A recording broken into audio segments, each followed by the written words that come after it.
Өтүп бара жаткан жумада Өзбекстанга өтүп кеткен 8 баш жылкы, 3 баш бодомалын 2,5 айдан бери кайтара албай азап тарткан Аксынын тургуну бийликке кайрылуу жолдосо куралды этиятсыз пайдаланып өзүн кокустан атып алды делген Руслан Эрменбаевдин апасы да президент Садыр Жапаровго кайрылууга аргасыз болду.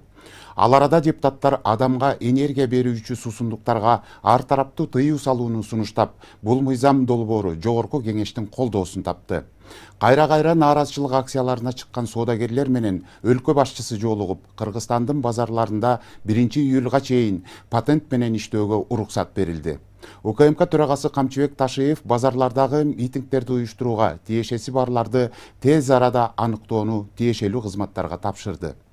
Өтүп бара жаткан жумада мындан башка да кандай жаңылыктар жүз берди? Жума хроникасы кенен токтолсун. 4 декабрь дүйшөмбү. Кара Балта, Токмок жана Дордой Моторс базарларында ККМге каршы нааразычылык акциясы өттү. Видеодон чогулган соодагерлердин патент деп кыйкырып жатканын көрүүгө болот. Энергетикалык суусундуктардын адам ден соолугуна зыяндуулугун эске алуу менен мыйзам долбоору иштелип чыгып, жогорку кеңештин социалдык саясат комитетинде талкууга алынды. Жалалабаддагы жаңы автобустар Өзбекстанга барып метан куйдуруп келет. Себеби Жалалабад шаарында метан куюучу жай жок. Мындан ары мамлекеттик жумушта элге кызмат кылам дегендер гана иштей алат. Кыргызстанда коррупционерлерге орун жок. Мындай пикир УКМК башчысы Камчыбек Ташиев тарабынан айтылды. 5 декабрь шейшембе. Президент Садыр Жапаров көзөмөл кассалык машинелерге каршы нааразычылык акцияларын уюштурууга кызыктар болгон топтор бар экенин билдирди. Быйыл Бишкекте жаңы жылды тосууда түстүү фейерверктер, салют атылбай турган болду. Министрлер кабинети мамлекеттик символдор жөнүндө мыйзамга өзгөртүүлөрдү киргизүү тууралуу долбоор боюнча корутунду берди. Ош шаарындагы номер 4 үй бүлөлүк медицина борборунда жооптуу адамдар тарабынан системалуу түрдө мыйзамсыз акча чогултуу фактылары аныкталды.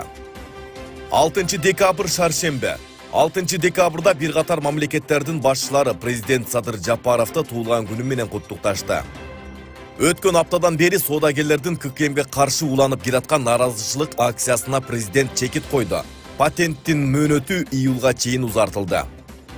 Өлкөдөгү ири базарларда жана соода комплекстерде иштеген соодагерлердин ишин жеңилдетүү үчүн биринчи кезекте базар ээлери ижара акысын кеминде 2 эсе арзандатышы керек. Бул тууралуу УКМК төрагасы Камчыбек Ташиев билдирди.